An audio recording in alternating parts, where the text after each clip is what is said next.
Bonjour et bienvenue, voici notre tour d'horizon économique, géopolitique, sanitaire et boursier. Nous sommes le mardi 25 mai et pour comprendre comment tourne la planète finance, c'est sur la bourse au quotidien et nulle part ailleurs.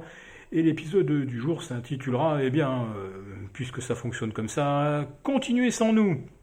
Oui, le CAC 40 va probablement inscrire un troisième record historique consécutif.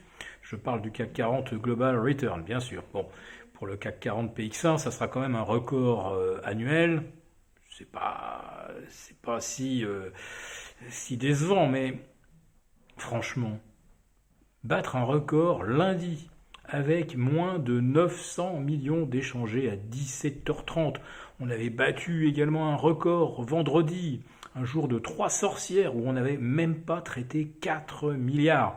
Autrement dit, 4 milliards le jour des 3 sorcières, ça veut dire 2 milliards un jour normal. Aujourd'hui, alors que j'enregistre, il est déjà plus de 15 heures, on n'a même pas atteint le milliard d'euros échangés. On est à 850 millions.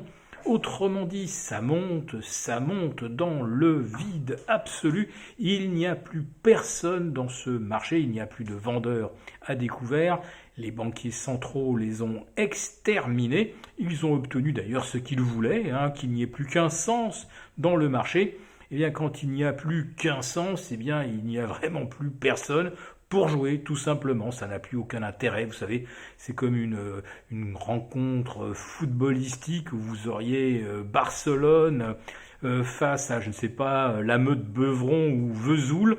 Et puis vous avez un arbitre qui siffle 15 pénaltys pour Vesoul. Donc même si vous avez en face un Barcelone des grands soirs, de toute façon, même s'il marque 12 buts, il y aura 15 pénaltys pour Vesoul.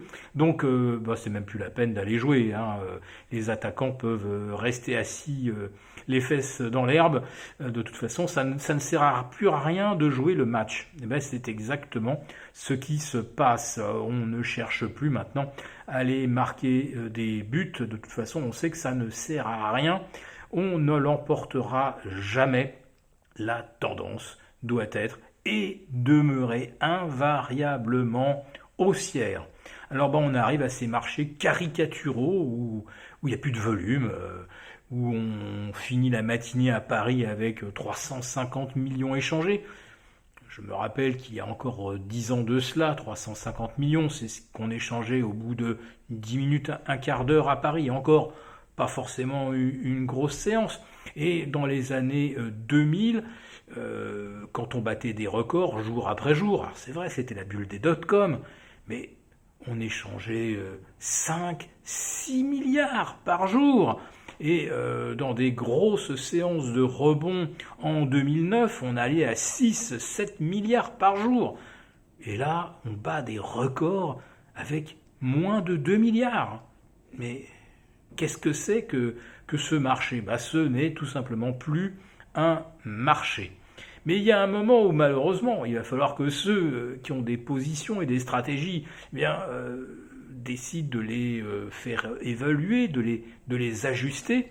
Et ce qu'on peut craindre, c'est que quand on voudra vendre d'un côté pour acheter de l'autre, il n'y aura personne pour absorber les ventes. Ensuite, pour racheter, évidemment, s'il faut courir après le papier, on pourrait se montrer un petit peu hésitant. Alors, tout le monde sait que ça fonctionne comme ça. Évidemment, je ne vous apprends rien. Mais la question qui se pose, c'est, si on sort du marché, où est-ce qu'on va mettre l'argent si ce n'est pas dans les actions ? Ça ne sera pas non plus dans les obligations, puisque la grande période de baisse de taux, elle est terminée. La période déflationniste amorcée en 80-81, elle s'achève là. Elle s'est peut-être même achevée fin août, début septembre 2020. Et on est maintenant rentré de plein pied dans un trade de reflation. Dans ces conditions, on ne va pas acheter des produits obligataires qui vont se dévaloriser. Sinon, peut-être bonne nouvelle pour les épargnants, parce qu'eux vont retrouver un petit peu de rendement. Sauf que là, si les banques centrales laissent filer l'inflation, ce rendement, franchement, c'est une escroquerie. Si vous avez 5% d'inflation et que vous touchez 1,60 sur du 10 ans, vous perdez quand même 3,40 de pouvoir d'achat chaque année. Donc au bout de 7 ans, à raison de 3,40 par an, vous avez perdu pratiquement 50% de votre futur pouvoir d'achat. Donc, même acheter des obligations pour toucher un rendement, si ce rendement est très éloigné du niveau d'inflation, franchement, ça ne vaut pas vraiment le coup. Donc là aussi, sur l'obligataire, eh bien, ils vont jouer sans nous. Oui, nous, les épargnants. L'alternative pour se prémunir contre l'inflation, ça reste probablement l'immobilier, l'or et l'argent. Mais attention à l'immobilier car on est en surchauffe. On l'est d'ailleurs aux États-Unis. On vient d'avoir les chiffres Case-Shiller.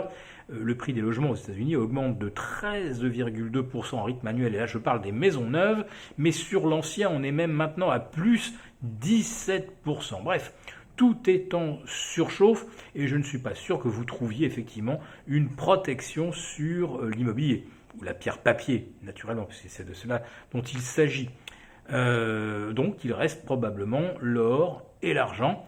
Et avec les explosions à répétition de la bulle des cryptos, j'ai bon espoir qu'effectivement là, sur l'or et l'argent, ils ne puissent pas jouer sans nous.